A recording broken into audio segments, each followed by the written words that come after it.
Continuamos con nuestra serie La soberanía de Dios y el tema en esta hora se titula El propósito de las aflicciones. ¿Cómo se titula? El propósito. Hay un propósito que Dios tiene en las aflicciones del cristiano. ¿Por qué Dios permite que los cristianos a veces suframos? Salmo 139, versículo 1 al 6. Vamos a leer. Oh Jehová, tú me has examinado y conocido. Tú has conocido mi sentarme y mi levantarme. Has entendido desde lejos mis pensamientos. Has escudriñado mi andar y mi reposo. Y todos mis caminos te son conocidos. Pues aún no está la palabra en mi lengua, y aquí, oh Jehová, tú la sabes toda. Detrás y delante me rodeaste, y sobre mí pusiste tu mano. Tal conocimiento es demasiado maravilloso para mí. Alto es, no lo puedo comprender. La razón principal por la que muchos cristianos cuestionan a Dios cuando viene el sufrimiento en sus vidas o en alguno de sus seres queridos es porque no han podido aceptar que Dios es soberano. No les entra, por alguna razón. No han podido entender que Dios es soberano, que Él tiene planes y propósitos muy definidos y que Él se vale de cualquier circunstancia, que muchas veces Él permite, otras veces directamente trata con nosotros. Algunos cristianos pues no logran ver que las pruebas tienen un efecto formador de carácter, porque tal vez son cristianos que no saben que a los que aman a Dios, ¿qué? Todas las cosas les ayudan para bien. Todavía no lo captan, todavía no son capaces de recibirlo, de entenderlo y de aceptarlo. David en el Salmo 139 que acabamos de leer, ahorita vamos a estudiar estos 6 versículos, él nos enseña varias cosas muy importantes que nosotros debemos de saber. Nos enseña que Dios nos conoce perfectamente. Y eso se llama omnisciencia de Dios, todo conocimiento. También David nos enseña que Dios, que está en todo lugar, está al tanto de nuestras circunstancias y de nuestra vida. Eso se llama la omnipresencia de Dios, que Él está en todas partes. También David nos enseña que Dios tiene dominio sobre todo y sobre todas las cosas y las circunstancias. Esto se llama la omnipotencia de Dios, que Él es todopoderoso. Pues en base a estos atributos de Dios es que los cristianos, los que amamos a Dios, podemos y debemos confiar en la soberanía de Dios. Amén. El saber que Dios es omnisciente, que Él es omnipresente y Él es omnipotente. Vamos a estudiar estos 6 versículos del Salmo 139. Dice, oh Jehová, tú me has examinado. Esa palabra en el hebreo significa penetrar hasta el corazón. Interesante, ¿verdad? En otras palabras, oh Jehová, tú has penetrado a lo más profundo de mi corazón, me has examinado y conocido. Y esta palabra conocido en el hebreo significa observar cuidadosamente. ¿Qué hace Dios entonces con nosotros? David tenía este conocimiento que tú y yo necesitamos adquirir para darnos cuenta que Dios es omnisciente, que Él nos mira, nos ve, penetra hasta lo profundo de nuestro corazón y nos observa cuidadosamente.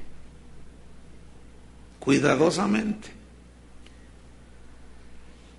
Dice el versículo 2, tú has conocido, o sea, has observado cuidadosamente mi sentarme y mi levantarme. Esto significa que Él mira cuidadosamente y está al tanto de toda circunstancia que suceda alrededor de mi vida. Porque acuérdense que somos hijos de Dios. Y si Él cuida de las aves y de las plantas, las flores del campo, va a cuidar de nosotros. Entonces David tenía esta revelación que usted y yo necesitamos tener para comprender más la soberanía de Dios y los propósitos de Dios. Tú has conocido mi sentarme y mi levantarme. Has entendido desde lejos mis pensamientos. La palabra entendido aquí, has entendido, en el hebreo significa distinguir. O sea, David dice, has distinguido desde lejos mis pensamientos. Tú sabes, Señor, cuando mis pensamientos son buenos. Tú sabes, Señor, cuando mis pensamientos son perversos. Tú sabes, Señor, cuando mis pensamientos son vanos. Tú sabes, Señor, y conoces hasta lo profundo de mi corazón. Versículo 3. Has escudriñado mi andar y mi reposo. En el hebreo significa, conoces todas mis andanzas. ¿Dónde has andado? ¿Dónde anduviste esta semana que pasó? Dios sabe dónde anduviste. Conoce tus andanzas, conoce las mías. ¿Qué más dice en el versículo número 3? Y todos mis caminos te son conocidos. Es decir, que Él lleva la cuenta de todo lo que hacemos, a cada paso que damos, de todo lo que pensamos en lo profundo del corazón. Él lleva la cuenta perfectamente. Fíjense, dice que los cabellos de nuestra cabeza están todos contados y son un montón. Unos tienen más que otros, pero son muchos. Lo cual significa que David dice, todos mis caminos, no hay uno solo, todos mis caminos te son conocidos. Tú llevas la cuenta, Señor. Versículo 4. Está hablando entonces de la omnisciencia de Dios, la omnipresencia de Dios. Versículo 4, pues aún no está la palabra en mi lengua, y he aquí, oh Jehová, tú la sabes toda. Esto significa que Dios conoce la intención de lo que decimos. Fíjate, esto es muy interesante, porque tú le puedes decir a alguien, te amo, pero ¿cuál es la verdadera intención? Tú le puedes decir a alguien, yo te perdono, pero en realidad, como el Señor penetra lo profundo del corazón, observa cuidadosamente en esa penetración hasta el rincón más profundo del corazón. Bueno, Él sabe, entiende y conoce la intención con lo que hablamos. Aún no está la palabra en mi boca, dice, y tú la sabes toda. Y Dios sabe la intención que llevan mis palabras. Si tu intención, nuestra intención cuando hablamos y decimos algo es la intención de herir, Dios lo sabe, lo conoce. Si es una intención de bendecir, Dios la sabe y la conoce. Todo este conocimiento nos debe de llevar al punto en el que nosotros decimos, bueno, vivimos delante de Dios como en una casa de cristal. Todo lo ve, todos nuestros pensamientos, todo, nada escapa. Versículo 5, detrás y delante me rodeaste. Y esto habla de que estamos en las manos de Dios, dice. Y sobre mí pusiste tu mano. Esa frase significa un cuidado tierno de parte de Dios. Porque Él sabe que somos polvo, ¿se acuerda que somos polvo? Sabe que somos con tendencia hacia lo malo. Por eso proveyó para nosotros el sacrificio de Cristo. Para ya no ser esclavos del pecado y para que nosotros nos demos cuenta y entendamos la santidad de Dios. Y cuando nosotros entendemos esto, miren, yo les aseguro, hermanos, que esto nos debe llevar a pecar menos. ¿No lo ven de esa manera? Todo lo ve. Y cuidadosamente. Increíble este salmo. Versículo 6. El salmista pues estaba maravillado. Él había tenido la revelación que yo espero y le pido al Señor que tú y yo tengamos en esta noche. ¿Sí? Versículo 6. Tal conocimiento, ¿cuál? De todo eso que estamos hablando. Tal conocimiento es demasiado, rebasa Es demasiado maravilloso. Pero usa la palabra maravilloso, esplendoroso, fabuloso. Ese conocimiento, fíjate, que cosas que ojo no vio ni oído yo, son las que Dios ha preparado para los que le aman, y son estas cosas. El conocer a Dios es algo maravilloso. ¿No creen? Porque cuando conocemos a Dios, entonces nosotros caminamos, como hace rato decimos, guíame en tus caminos, en tu voluntad. Y nosotros caminamos en esta tierra con paz, con contentamiento, a pesar de que vienen las aflicciones. Entonces el rey David decía, tal conocimiento es demasiado maravilloso. Para mí, alto es alto, altísimo. Por eso a Dios, uno de sus adjetivos, de sus nombres, es el Altísimo. Alto es, dice, no lo puedo comprender. Ciertamente, hermanos, yo me atrevería a decir que no hay un cristiano, por más espiritual que sea, que efectivamente conozca a Dios al 100%, ¿verdad que no? Siempre estamos en constante aprendizaje del conocimiento de su voluntad. Y Pablo una y otra vez oraba por los efesios, por los colosenses, por los filipenses, de que crecieran en el conocimiento de su voluntad, de que crecieran en el conocimiento de Dios. ¿Para qué nos sirve conocer a Dios? Casi para nada, es la vida. Jesús oraba y decía, Padre, que te conozcan a ti como me has conocido. Él es el único camino para conocer al Padre. Y Él vino a revelarnos el amor del Padre, el corazón del Padre, de manera que el que conoce al Hijo, conoce al Padre. A Felipe le dijo, ¿no me habéis visto? Tanto tiempo hace que estoy con vosotros. A la pregunta de Felipe, muéstranos al Padre, nos basta. Tanto tiempo hace que estoy con vosotros y no me habéis conocido, Felipe. El que me ha visto a mí, ha visto al Padre. Esta es la verdad, esta es la voluntad de Dios, que te conozcan a ti, Padre Santo, y a Jesucristo, a quien has enviado. Entonces, cuando nosotros conocemos a Cristo, nosotros centramos nuestra vida en Cristo, y el fanatismo religioso comienza a desaparecer, hermanos, porque nuestra fe está fundada en la palabra de Dios y en el poder de Dios. ¿Cuántos dicen así es? Entonces, si nosotros pudiéramos estar conscientes de todo esto, no pecaríamos tanto. Seguiríamos pecando por nuestra humana debilidad, pero ya muchos de los pecados que solemos cometer, que es por ignorancia, que pensamos inocentemente que nadie nos ve. Es tonto eso. Fíjate en el versículo número 7, ¿a dónde me iré de tu espíritu? ¿Y a dónde huiré de tu presencia? Si subiera a los cielos, allí estás tú. Y si en el Seol hiciera mi estrado, he aquí, allí tú estás. Si tomare las alas del alba y habitare en el extremo del mar, aún allí me guiará tu mano y me asirá tu diestra. O sea, ¿a dónde podemos huir de la presencia de Dios? Él es omnisciente, omnipresente y omnipotente. Este conocimiento nos debe llevar a caminar derechos con Dios. ¿Cuántos caminan derecho con Dios? Tú puedes decir amén. Si es verdad, Él lo conoce. Si no, mejor ni digas nada. Porque también conoce. Porque aún no está la palabra en tu boca y ya sabe que vas a decir la verdad o vas a decir la mentira.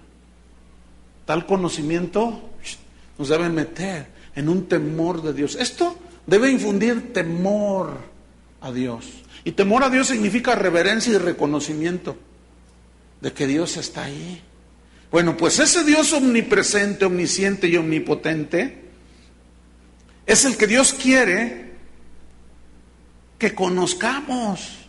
Los cristianos, para estar conscientes de la soberanía de Él y conocer, entender que las pruebas que vienen a nuestra vida, que nos hacen llorar, que nos hacen sufrir, Dios las permite para purificarnos, para madurarnos, para pulir nuestra fe. ¿Cuántos tienen fe? Es necesario que tu vida sea probada y que tu fe sea pulida y sea purificada. En Isaías 45, versículo 7, allí está hablando Dios diciendo, dice Dios, yo que formo la luz, Isaías 45, 7, que formo la luz y creo las tinieblas. Fíjate, que formo la luz y creo las tinieblas. Que hago la paz y creo la adversidad. Algunas Biblias traen creo el mal, pero déjeme decirle algo. La mejor traducción es adversidad, porque ciertamente esta creación de Dios, porque dice que Él lo creó, no se refiere al mal moral. Porque ya sabemos de dónde se originó la maldad. ¿En dónde se originó la maldad? ¿En quién se originó la maldad? En Satanás. Entonces, cuando dice que Él crea el bien y el mal, crea la adversidad y la paz, no se refiere al mal moral, sino a las circunstancias que rodean las vidas de sus hijos. Por ejemplo, Dios había escogido a Israel como su pueblo santo. Lo amaba muchísimo. Sin embargo, una y otra vez se rebelaban a Dios. Se volvían a los ídolos. Saliendo de Egipto se hicieron un becerro de oro. Siempre se iban quejando. Después entraron en la tierra prometida y comenzaron a adorar a los demonios, a los baales, a los dioses de las naciones. Y Dios, fíjense, Dios provocaba una circunstancia para disciplinarlos. Les dolía, lloraban, pero lloraban.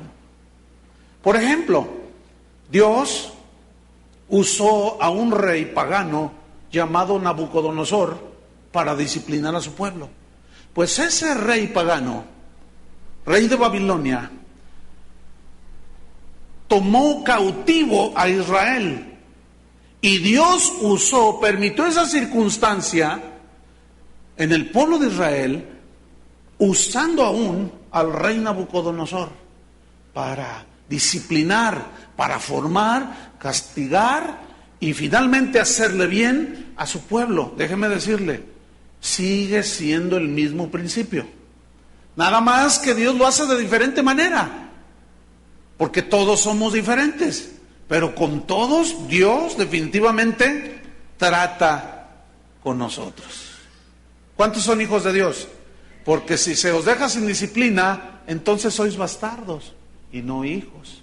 Y si somos hijos, somos participantes de esa disciplina, porque Él nos quiere formar a su imagen. En Job 23, versículo 10, este es un versículo tremendo. Ustedes ya vimos la vida de Job y establecimos que es muy posible que no haya otro caso en la Biblia como el caso de Job. Él fue llevado a la prueba y al sufrimiento hasta el extremo. Pero su final también fue de mucha bendición, ¿no es cierto? Y Dios siguió y continuó sintiéndose contento y satisfecho de Job, que hasta lo presumió. En Job 23, 10 dice así, Mas Él, o sea, Dios conoce mi camino, me probará y saldré como oro. ¿Quieren que estudiemos ese versículo? Está buenísimo, les va a doler, pero es bueno, porque van a entender. Fíjense, el otro día recibí un correo, no conozco a las personas, son de aquí, se identificaron, somos la familia tal. Pastor, dice, estamos pasando unas pruebas tan difíciles en nuestras vidas, a nivel familiar, dice, pero las enseñanzas sobre la soberanía de Dios nos tienen tan firmes, pastor, que seguimos alabando a Dios y confiando en Dios. ¿Ve lo que produce el conocimiento de la soberanía de Dios? Por eso es una tristeza cuando a la gente, a las ovejas de Dios, no se les instruye, no se les enseña todo lo que debemos de enseñar los pastores. Porque a la hora de los problemas las pobres ovejas no saben qué hacer. Y al rato se andan yendo apostatando de la fe. Vamos a ver este versículo, Job 23:10. Mas él conoce mi camino. Aquí conoce significa ver. Es diferente la palabra que aparece allí. Mas él ve, conoce. ¿Qué ve? A ver, pongan sus ojos ahí en la Biblia, no me vean a mí, porque me van a ir siguiendo ahí. Mas él conoce, ve mi camino. Aquí camino viene del hebreo derek, que significa el curso de mi vida. Significa el curso de mis pasos. Entonces, fíjate, mas él, Dios, conoce en su omnisciencia, ve, ¿qué ve? El curso de mi vida. Él sabe cuál es mi circunstancia, Él sabe qué estoy pasando ahorita. Él ve y conoce el curso de mis pasos, hacia dónde van mis pasos.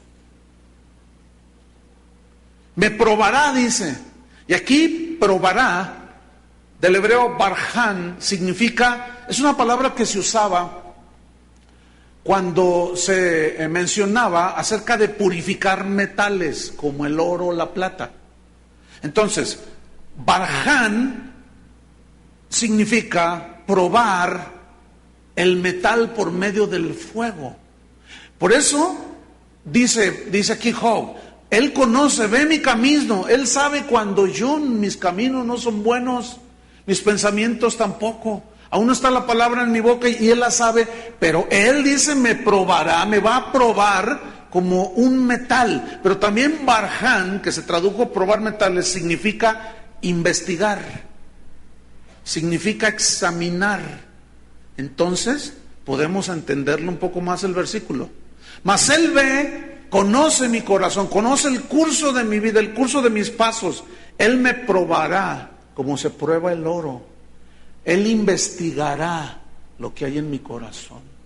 Él quiere un corazón limpio. Jesús dijo, bienaventurados los limpios de corazón. ¿Cómo es que se purifica el metal? El oro, por ejemplo, por medio del fuego. Y a través de esa purificación del fuego, es como la escoria que contamina la pureza del metal. Al ser fundido el metal, la escoria sale a flote y el metal se viene hacia abajo. Y decimos que es de 24 quilates, lo más puro que puede ser. Entonces, significa probar los metales, sí, pero significa investigar, significa examinar. Y esto se refiere al corazón. Porque Dios está interesado en nuestro corazón. ¿En qué está interesado Dios? En nuestro corazón. Toda avaricia, todos celos, toda amargura, Él quiere limpiarla, Él quiere purificarla. Él examina tus pasos, conoce el curso de tu vida, de tus pasos. David lo puso así, ya lo leímos. Él conoce mi sentarme y mi levantarme. Me acuesto y ahí estás. Me voy para allá y allá estás. Todavía no hablo y ya conoces lo que voy a decir. Uy, tú lo sabes todo, Señor. Por eso es Dios. Por eso es soberano, porque como todo lo conoce, Él tiene dominio sobre todo. Me probará, dice, y saldré como oro. Fíjate el lenguaje de Job. Me probará, ciertamente. Me va a investigar, me va a examinar, me va a probar como un metal. Lo profundo de mi corazón. Pero saldré como oro. Yo quiero que ustedes noten que Job no está rechazando ni reprendiendo la prueba que lo hizo llorar. Y eso es lo que el cristianismo de hoy erróneamente ha hecho creer a los cristianos. Apenas una pruebita de escasez, de enfermedad, y ya están medio matando al diablo. Ya están atando y desatando y cuanta cosa. Y no se dan cuenta que es Dios tratando con nuestras vidas. Porque no conocen, porque no entienden. Y Jesús lo dijo, lo estableció en el mundo, ¿tendrán qué? aflicciones. Pero confíen. ¿Confíen en qué? En el poder de Dios. Confíen en la omnisciencia de Dios, no se le escapa nada. Confíen en su omnipresencia. No creas que ya te quedaste solo. ¿Dónde está, Señor? Como el pensamiento aquel de huellas, ¿se acuerdan? Cuando viste un par de huellas es porque yo te cargaba, te llevaba en mis brazos.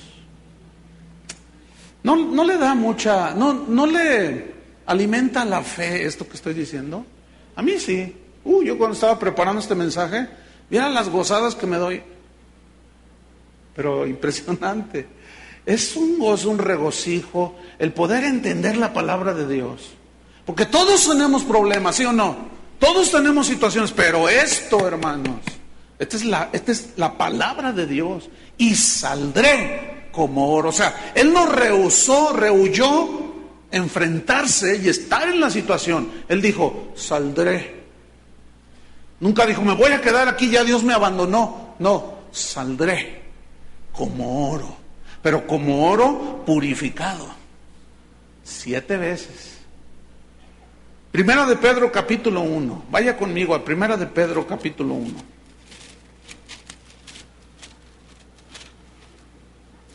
En el versículo número 6.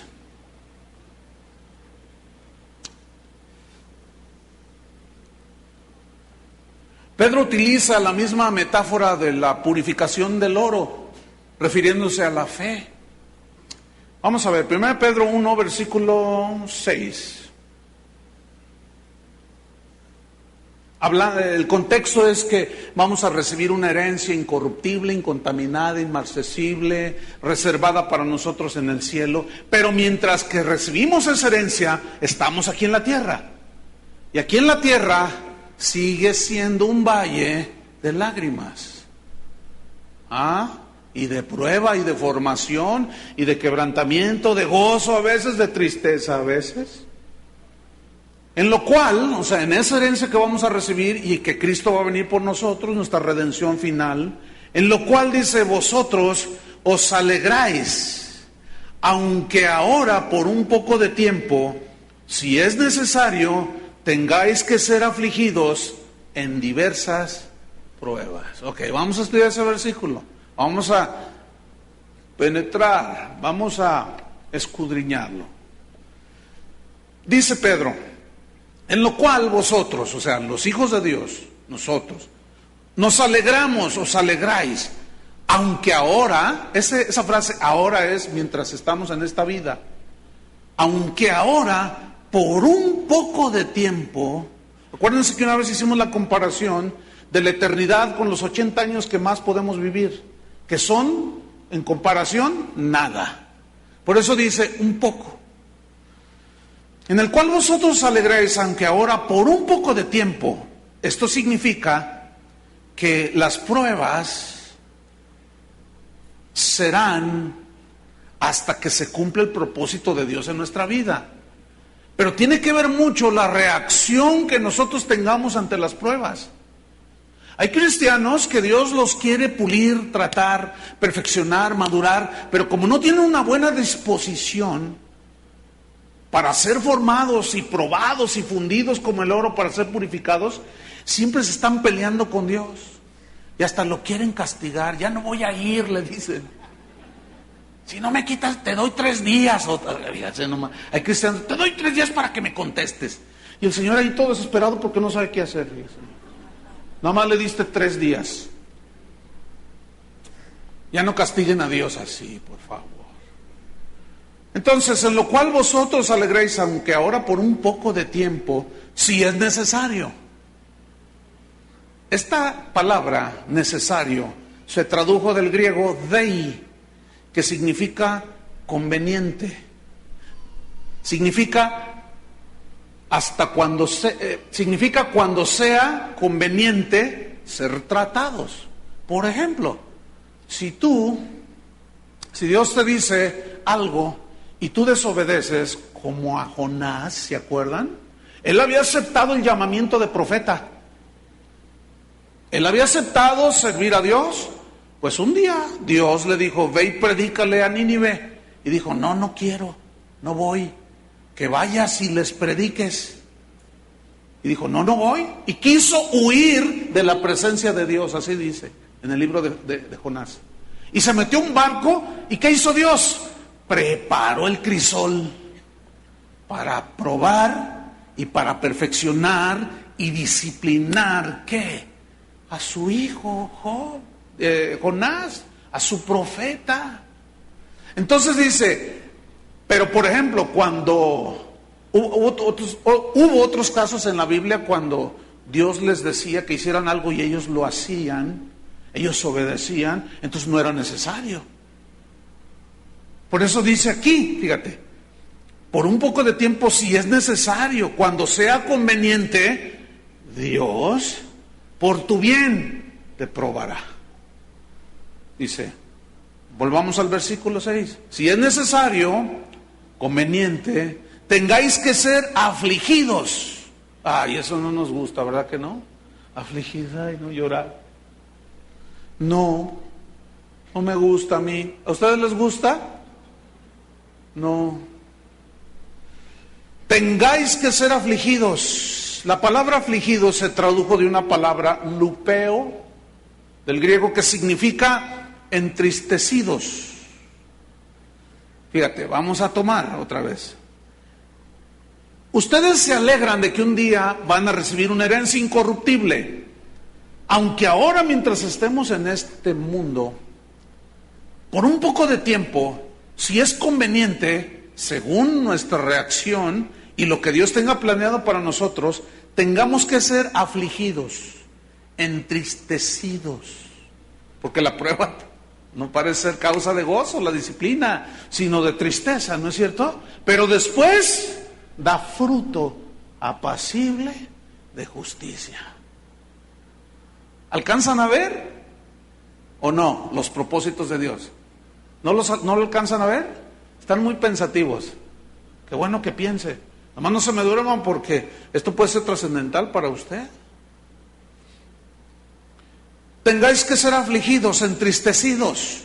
Esta palabra lupeo, entristecidos, significa también, habla de situaciones de dolor, habla de situaciones de adversidad.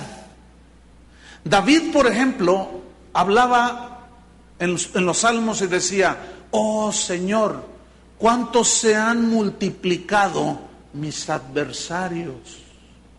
Porque lo perseguían, Saúl lo persiguió por celoso, lo persiguió, lo quería matar, lo trató mal, lo maltrató, pero Dios permitió para formar el carácter de David, fíjate.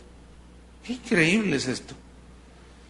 Situaciones de dolor y de adversidad. Mire, pongo una señal aquí en 1 de Pedro y vamos al Salmo 23. El más conocido de los salmos, hasta el diablo se lo sabe.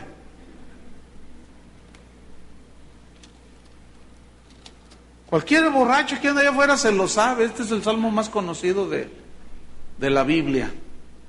Salmo 23, versículo 4. Ponga mucha atención. Salmo 23, 4. ¿Ya lo tiene? Fíjese, ahí va.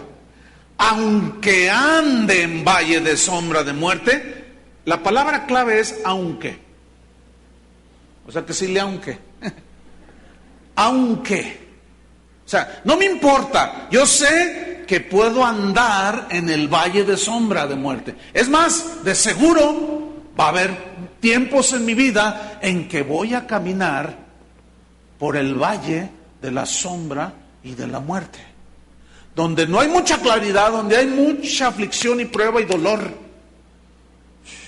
Pero yo quiero que note el conocimiento de David, aunque, no me importa, yo sé que pasaré, pero aunque ande, camine, que Él conoce todos mis caminos, aunque ande en valle de sombra de muerte, ¿qué dice? Ponga mucha atención, esto es muy importante para nosotros los hijos de Dios. No temeré mal alguno. Ahora, Él no dice que no va a pasar por ese valle, ¿verdad que no dice que yo reprendo, yo ato? No dice nada de eso. Dice, yo ciertamente voy a andar, pero aunque ande en valle de sombra de muerte, no temeré mal alguno. ¿Por qué? Porque Él es omnipotente, porque Él es omnisciente y en su soberanía Él tiene todo en control. ¿Cuántos dicen amén? No temeré mal alguno, porque tú, ¿qué? Estarás conmigo. Fíjese el lenguaje. Ese sí es el lenguaje de la fe. Ese sí es el lenguaje que debemos hablar nosotros. No las afirmaciones mágicas, ¿verdad? De que lo que yo digo recibo y lo que yo decreto. No. Eso es otra cosa. Ese es otro evangelio. Pero la verdadera palabra de Dios, fíjese cómo es. No que no pase aquello, sino que cuando estoy allí, en el valle de sombra de muerte, yo voy a confiar en Él y no voy a temer ni mal alguno, porque tú estarás conmigo. ¿En dónde estará conmigo? En el momento de aflicción. En el momento de dolor. Tu vara y tu callado, ¿qué dice? Me infundirán aliento. O sea, no me va a dejar desmayar Dios. Porque tampoco la vida cristiana son puras pruebas. No, también hay momentos de alegría y de gozo. Acuérdense que es un equilibrio. Fíjense el versículo 5, Dice, aderezas, preparas mesa delante de mí en presencia de mis angustiadores. Ahora, fíjense, preparas mesa, hay alimento para mí, hay cuidado de ti para mí. ¿Delante de quién? De mis angustiadores. No sé si usted alcanza a captar. O sea, puede estar en el momento de abundancia, pero allí siguen los angustiadores, acechando el diablo para hacernos caer, la carne para arrastrarnos, el pecado para querernos hacer esclavos otra vez, los malos sentimientos para volvernos a agarrar. Pero ¿qué dice aquí? Que Él prepara mesa en presencia de mis enemigos, de mis angustiadores. Ahora, en presencia de ellos, no dice que, fíjate, que Dios, hay otros salmos que dicen que Él hizo alejar a mis adversarios. Bueno, hubo ocasiones en que Dios hizo alejar a los enemigos de Israel, pero hubo ocasiones en que los mismos enemigos de Israel, Dios hizo a un lado para que se los surtieran.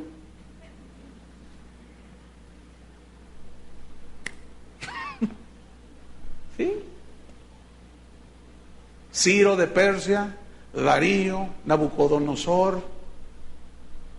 En la Segunda Guerra Mundial, Hitler les tundió a los judíos. ¿Por qué Dios permitió? Bueno, Él es soberano, ¿no? Él sabe por qué permite las cosas, ¿sí o no? Unges mi cabeza con aceite. Eso es hermoso, ¿no? El pastor así natural usaba el aceite para sanar las heridas de la oveja, que se golpeaban unas a otras. Cuando pasaban el valle de sombra de muerte, que era un valle que existía ahí en Israel, donde había muchos lobos, había fieras que por lo mismo hondo y profundo de la cuneta, de la montaña, se hacía oscuro.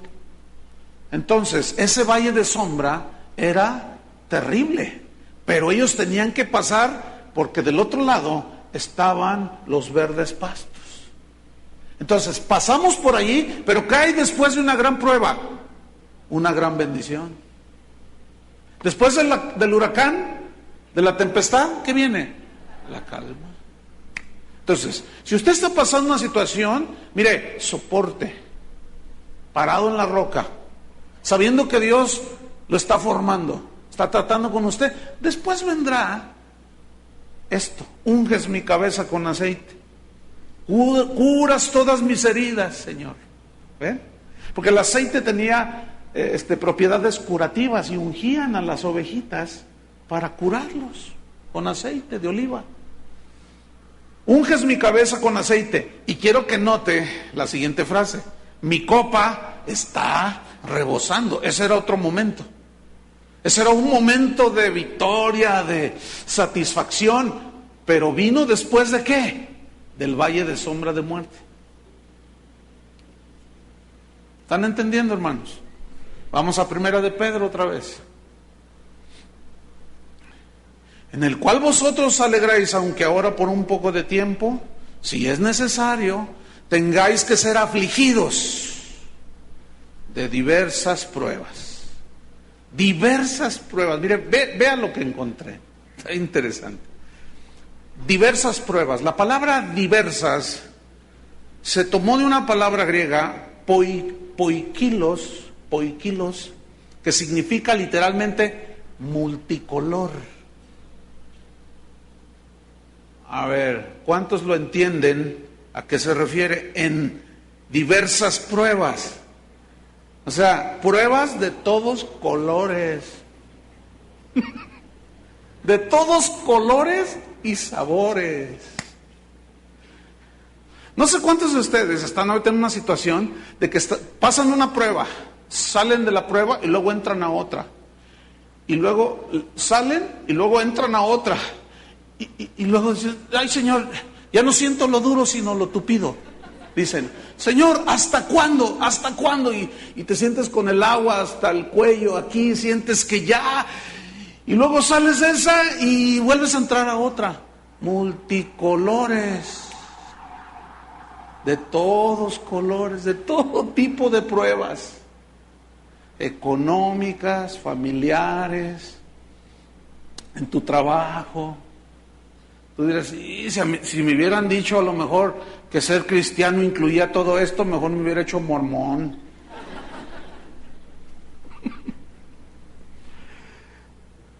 En una multicolor, formas, de todos colores y sabores, pero poikilos, que se tradujo multicolor, también se traduce o significa multiforme. Y se entiende también. Es decir, una multiforme, varias formas de pruebas. De todos colores y de muchas formas y maneras. La palabra pruebas, cuando dice diversas pruebas multicolores, que ya expliqué, pero pruebas, ¿qué es pruebas aquí? Se tradujo del griego peirasmos. Es bien interesante esta definición. Peirasmos, que se tradujo aquí pruebas.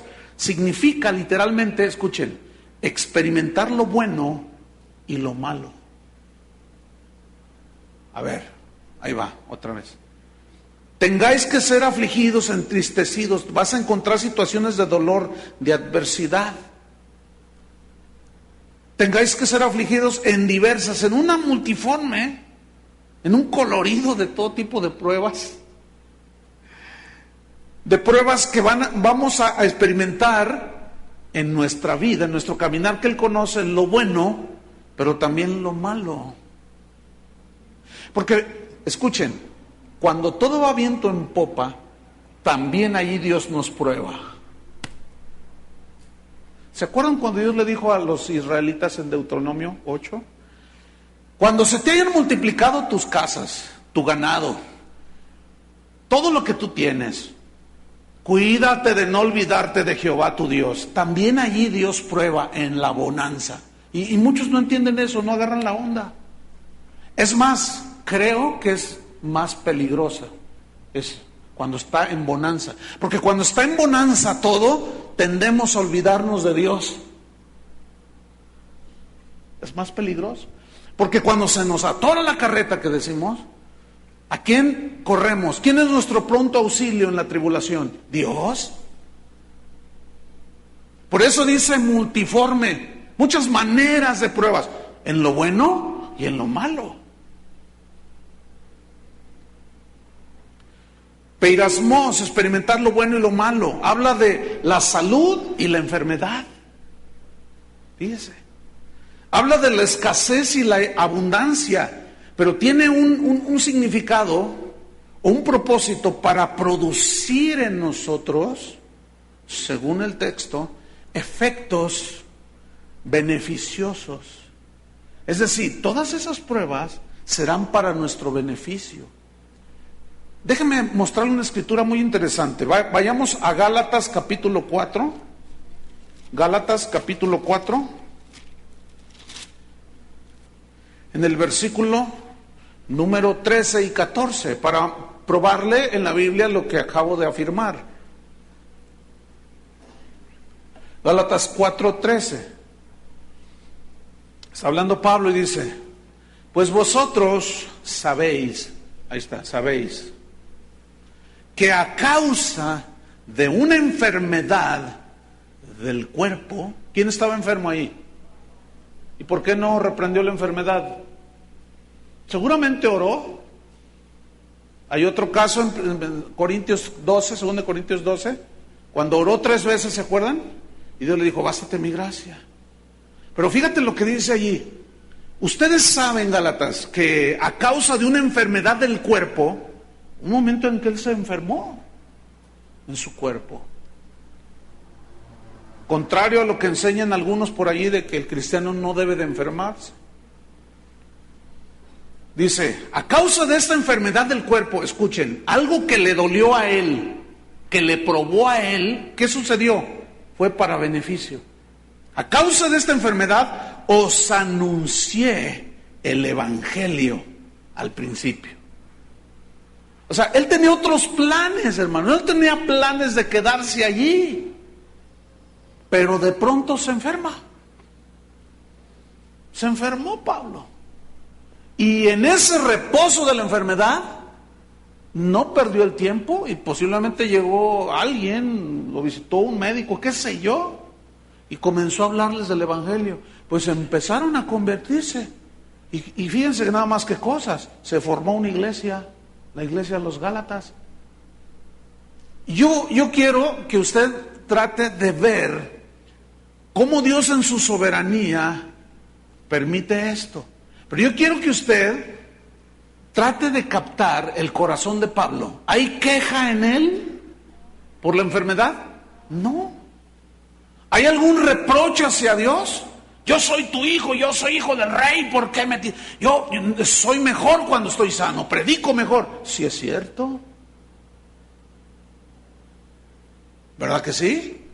Yo predico mejor cuando estoy sano que cuando estoy enfermo. Pero el hermano Pablo me contó usted una historia bien tremenda. Dice que de pronto le dio un dolor. Él se agachó y le dio un dolor y se quedó mal. No se podía enderezar, dice.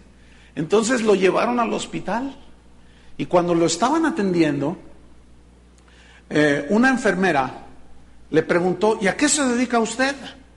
Y pues no le hubieran preguntado, ¿no? Le empezó a compartir la palabra de Dios. Y cuando él empieza a compartir la palabra de Dios, fíjense, qué historia. La enfermera le dice: ¿sabe una cosa? Porque era un hospital aquí en el ¿cómo se llama? El México americano. Ese es fundado por cristianos. Los dueños son cristianos. Y ahorita muchos de los médicos no son cristianos, pero hay algunos que son cristianos. Y esto sucedió hace como 30 años. Entonces dice que cuando le dice a la enfermera que él es pastor, entonces ella le dice: yo creo que Dios lo mandó a usted porque hemos estado orando porque necesitamos un capellán en el hospital. Alguien que asista a los enfermos con la palabra de Dios. Dice: ¿quisiera usted ser nuestro capellán? Y él dice: sí, ¿por qué no? Y dice que cuando él dijo sí, ¿por qué no?, se le quitó todo el dolor. Y se enderezó. Y se levantó y dijo: ay, ya no tengo nada. Y la enfermera gustosa va y le dice al director: ya tenemos capellán. Y él: ay, ya no tengo nada. Me dice: Chuy, dice, mira cómo es Dios. Permitió un dolor en mi cuerpo y yo fui capellán no sé cuántos años en ese hospital. Hágame usted favor. Pero nunca escuchará que ese hombre se queja delante de Dios. Porque conoce la sabiduría de Dios, conoce la soberanía de Dios y conoce el poder de Dios. Que es lo que usted y yo nos hace falta conocer. ¿Verdad que sí?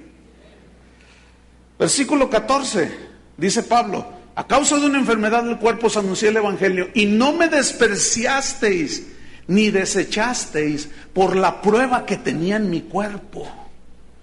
Fíjate, no lo tuvieron a menos. Dijeron: no, pues habla del poder de Dios y está enfermo. Antes bien, fíjese, me recibisteis como a un ángel de Dios, como a Cristo Jesús. Qué increíble. Ahora, vamos a Primera de Pedro otra vez. Y vamos a ver cuál es el propósito de tener que ser afligidos con diversas pruebas, multiformes pruebas, de todos colores y sabores, que es para nuestro beneficio, pero en el versículo 7 nos lo aclara más todavía Pedro, fíjate. Tengamos que ser afligidos de diversas pruebas, 7, para que, sometida a prueba vuestra fe, ¿se acuerda de Job? Me probará y saldré, ¿qué? Como el oro. Me meterá al crisol, purificará mi fe, mi vida. Entonces, para que sometida a prueba, esta palabra, sometida a prueba, esta frase, viene del griego dokimón, que significa literalmente pasar por el crisol. Y el crisol es el instrumento que usan los joyeros para fundir el metal, los metales. Entonces, sometida a prueba, nuestra fe, o sea, mi fe, nuestra fe, tu fe, va a ser pasada por el crisol. ¿Qué va a ser pasada por el crisol? Pregunto. ¿Usted me responde qué? La fe. Nuestra fe, tu fe. Ahora, fe viene de una palabra griega, pistis, que significa confianza en Dios. Pistis, que se tradujo fe aquí, significa fidelidad a Dios. Significa convicciones del Evangelio. Ahora, ¿qué va a hacer el Señor? Va a meter a prueba, a purificar, ¿qué? Nuestra fe. Va a probar qué tanta es nuestra confianza en Dios. Tú puedes tener una medida de fe en tu confianza en Dios, pero Él quiere que tengas más y más cada día y más, y que tu confianza y convicciones de las verdades del Evangelio y tu fidelidad, Él quiere que cada día sea más, más y más. Ahora, definitivamente nuestra confianza puede estar contaminada de dudas, ¿no es cierto? Nuestra fidelidad puede fallar porque confiamos más en los hombres o en las cosas del mundo que en Dios. Nuestras convicciones del Evangelio se pueden venir abajo cuando el mundo nos ofrece algo y ya negamos que somos cristianos y diluimos la palabra.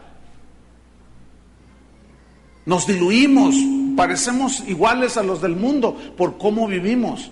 Nuestras convicciones no están muy puras. Nuestra fidelidad, coqueteamos con el otro a veces. Nuestra confianza en Dios a veces falla. Ahora, fíjese, sometida en el crisol, ¿qué? Nuestra fe. ¿Se acuerda de Daniel? El joven que fue llevado cautivo a Babilonia precisamente por el rey Nabucodonosor. Dios le dio gracia en medio de ese reino pagano, lleno de adivinos, lleno de idólatras, lleno de adúlteros, lleno de borrachos. Dios le dio gracia porque era un hombre, era un joven con convicciones tremendas acerca de su Dios, con una confianza en Dios que es la que Él quiere que tú y yo desarrollemos. Entonces Dios lo puso en un lugar de privilegio, ya en el gobierno, en Babilonia, fíjate nada más. Entonces un día los detractores de Daniel, los envidiosos, los celosos, dijeron, ¿cómo que este judío? Vamos a agarrarlo en algo. Y lo empezaron a investigar y no le agarraron nada. No le encontraron ni un vicio, no le encontraron nada.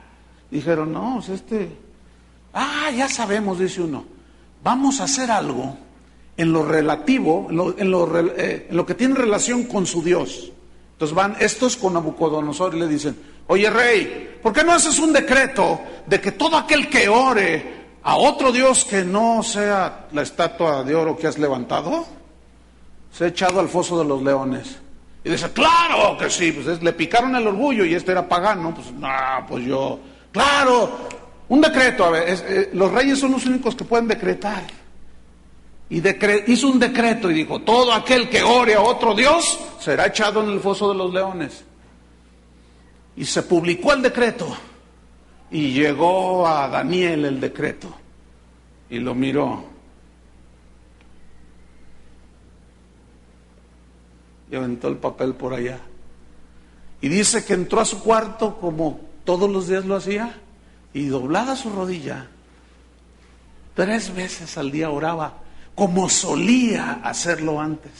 ¿Y a mí qué me importa que Nabucodonosor diga que no se ore al Dios vivo? A mí qué me importa, es mejor obedecer a Dios antes que a los hombres. Y se hincó. Y los chismosos envidiosos aquellos ya lo estaban mirando. Y que sacan esos teléfonos que tienen cámara. Y que le toman una. Y que van con el Nabucodonosor, le dicen, tú diste un decreto. Que todo aquel que orara a otro Dios se ha echado en el foso de los leones. Yo lo firmé, dice el Nabucodonosor. Tráiganse el proyector, dice. Y que lo sacan ahí. Y ahí estaba Daniel. Padre, tú eres el único Dios. Tú eres tan bueno. Señor, estoy aquí cautivo, pero tú estás conmigo. Estoy en el valle de sombra y de muerte. Toda mi familia, quién sabe dónde esté. Pero tú estás. Y ahí estaba orando. Dice, tráiganmelo. Y lo traen. ¿Qué no sabías que no debes orar a otro Dios? Y Daniel se queda así. Pues calienten el horno 7 veces y métanlo allí. A ver si Dios te salva.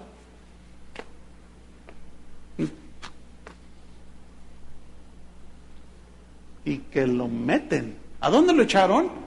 Al horno de fuego. ¿Al oso de los leones? Uy, salió peor. Lo meten al foso de los leones. ¿A dónde lo metieron?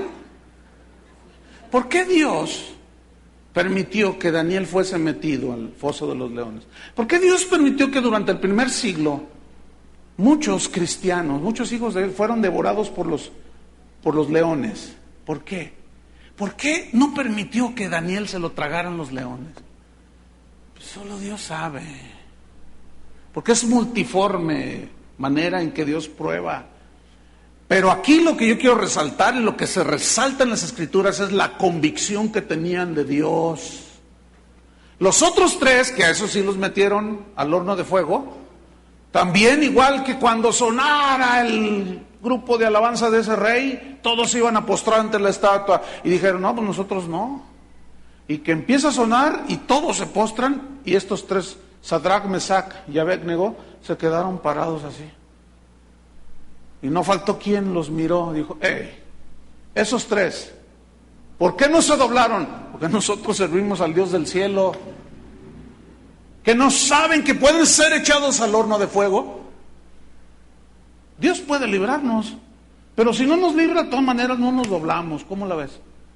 Eso, hermanos, esos se llaman convicciones. Ahora, para que estos 3, 4 con Daniel tuvieran esa fidelidad y esa confianza en Dios, hermanos, el hecho, ¿cómo se les formó? ¿Saben cómo? Cuando los llevaron cautivos. No crean que los trataban bien a los esclavos, Ellos seguramente eran de los que decían, nos merecemos esto por nuestros pecados, pero vamos a enfrentar esto con valentía. Estas son las consecuencias del pecado de Israel, pero vamos a ser fieles hasta la muerte. Y es muy posible, en la Biblia no lo dice, pero es posible que en el trayecto a esa cautividad hablaban entre ellos. Oye, ¿qué vas a hacer? Porque ahí hay muchos ídolos y nos van a hacer que nos postremos entre ellos. Yo no. ¿Y tú? Yo tampoco. ¿Y tú? Yo tampoco. Y de pronto se le ocurre a Daniel confesar negativo. Y como dicen unos que lo que dice recibe, a mí aunque me echen al foso de los leones, y que los echan al horno y al foso. Ahora, yo quiero que usted vea en esta historia que está en Daniel capítulo 3 y Daniel capítulo 6. Léanlos ahorita en la noche y va a ver qué historia tan maravillosa de esta fe de estos hombres. Dios probó su fe hasta el máximo. y salieron como aprobados. Amén. Vámonos sobre el final. Para que sometida a prueba vuestra fe, vuestra confianza, mucho más preciosa, dice. Y aquí preciosa es valiosa. Mucho más valiosa, estoy en 1 Pedro 1:7, mucho más preciosa, mucho más valiosa que el oro, el cual, o sea, el oro, aunque perecedero, se prueba, significa se purifica con fuego. ¿Cómo se purifica el oro? Con fuego. Así dice vuestra fe, sea hallada en 3 características de la fe que ha crecido: alabanza, gloria y honra para cuando venga Jesucristo. Rápidamente, tu fe sea hallada en alabanza. Alabanza, ¿qué significa? Elogiar. Es decir, que Dios va a elogiar tu fidelidad. ¿Están entendiendo? Como a Job. ¿Quién hay como Job? Y lo elogió. Varón íntegro, lleno de convicciones. Ahí está. Sea hallada tu fe probada en alabanza, sea encontrada, elogiada por Dios, como la fe de Abraham, como la fe de Gedeón, como la fe de los héroes de la fe de Hebreos capítulo 11, de Barak, Sansón, Jefté. ¿Y qué más? Tiempo me falta, dijo el escritor, contándoles de todos estos que por fe conquistaron reinos. Otros, dice, sufrieron hambres, otros fueron partidos a la mitad, pero todo eso por amor a Dios. Porque ellos no tenían sus ojos puestos en esta tierra, sino tenían su mirada puesta en la ciudad celestial, cuyo arquitecto y constructor es Dios. Esos eran otros cristianos. Los de ahora parecemos de chocolate. Somos tan delicaditos. Un poco de calorcito y nos derretimos.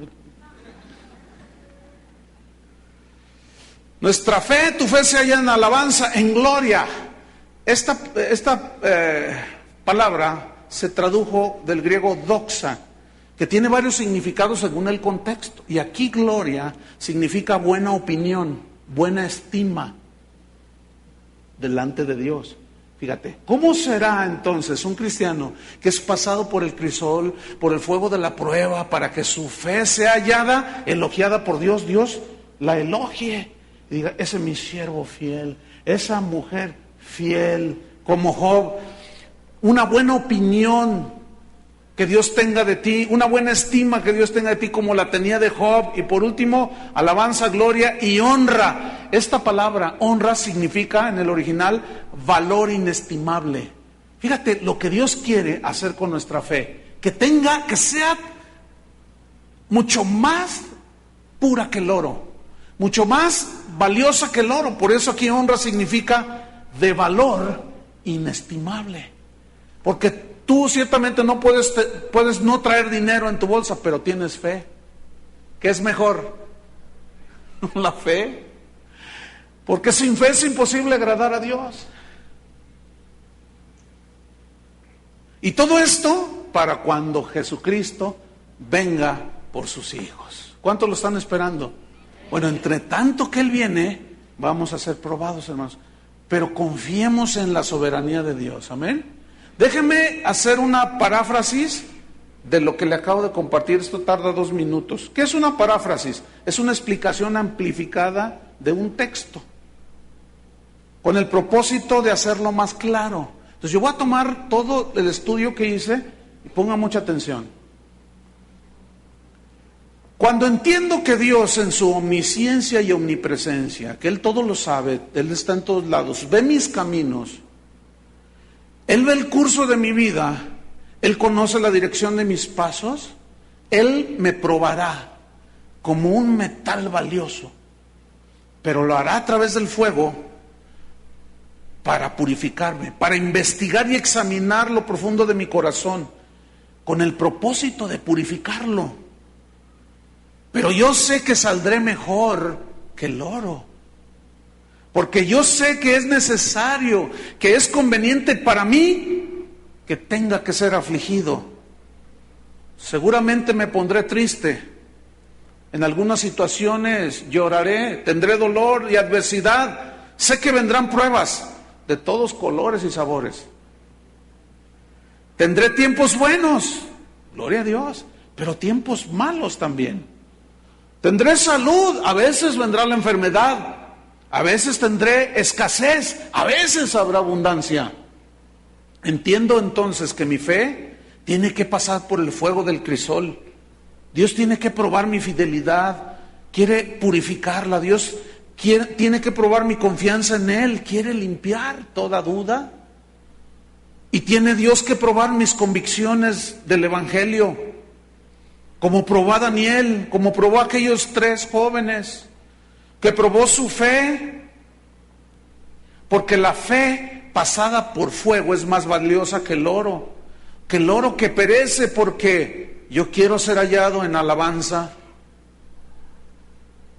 Que Dios reconozca y elogie mi vida, que Dios tenga una buena opinión de mí, una buena estima de mí, como la tuvo de Job.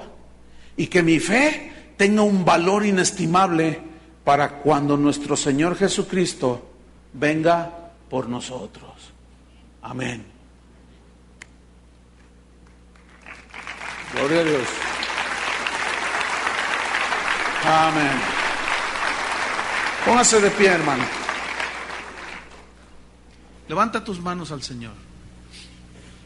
Yo no sé qué tipo de necesidad y situación estés pasando. Dios la conoce, Él conoce el curso de tu vida. Conoce tu sufrimiento, tu desaliento, tu escasez. Algunos que están en un tiempo ahorita de abundancia, cuídense. Es muy peligrosa esa situación. Denle gracias a Dios, pero cuídense de no olvidarse del Señor. Los que están enfermos, digan como Daniel, como estos 3 hombres, como el mismo Pablo: me glorío en las debilidades, en mi enfermedad. Es decir, a pesar de, aunque ande en valle, yo sé que Dios puede sanarme y puede hacer un milagro. A veces los hace. ¿Se han fijado? Hemos tenido aquí sanidades de cáncer, hasta de SIDA, y comprobados. Pero a veces otros que vienen enfermos con esa misma enfermedad se mueren. ¿Qué pasó allí? La soberanía de Dios, hermanos. Dios es dueño de todo. Amén. Levanten sus manos alto y denle gracias a Dios. Díganle: Señor, te damos gracias por tu palabra. Gracias porque tú nos enseñas el camino. Gracias porque tú, aún en medio del dolor, confortas nuestra alma. Señor, tu palabra dice también que cuando estamos en aflicciones, tú sustentas nuestra vida. Tú nos consuelas.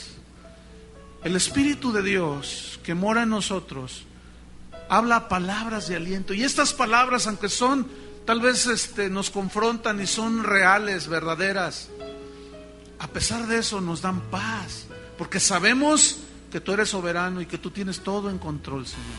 Te damos gracias. Yo sé, Señor, que tú puedes sacarme de la situación en la que estoy. Para ti no hay nada imposible. Pero si permanezco un poco más, tú sabes por qué, Señor. Yo simplemente te daré gracias. Y si tú decides que esté así, no me importa, Señor, aunque ande en valle de sombra de muerte, aunque un ejército acampe alrededor de mí, no temerá mi corazón. Señor, tú cuidas de tus hijos, y en esta mañana cuidas de nosotros, enseñándonos tu palabra. Te agradecemos, Señor. Gracias por cada prueba, cada situación, sabiendo que la tribulación produce paciencia. La paciencia prueba nuestro carácter. Esa prueba produce confianza. La confianza, la esperanza no avergüenza, porque sabemos que un día Él vendrá por nosotros y se acabará todo. Pero mientras estemos en esta vida, en esta tierra, hay que ser realistas, hermanos. Mientras estemos en este cuerpo, tendremos luchas, tendremos sinsabores, habrá bonanza, habrá abundancia, habrá de todo. Por eso la Biblia dice en Apocalipsis que allá en el cielo, no habrá más llanto, ni más tristeza, ni más dolor. Pero mientras estamos aquí, hermano, Armémonos de ese pensamiento de que Dios es soberano. Y recuerden el Salmo 139, por delante, detrás y me rodeaste, y sobre mí pusiste tu mano. Estás en la mano de Dios. Y Jesús dijo, nadie, mis ovejas, nadie las arrebatará de mi mano. Amén. Yo creo que Dios merece un aplauso. Gracias, Señor. Gracias, Señor. Aleluya. Gracias, Señor. Amén. Que Dios los bendiga a todos.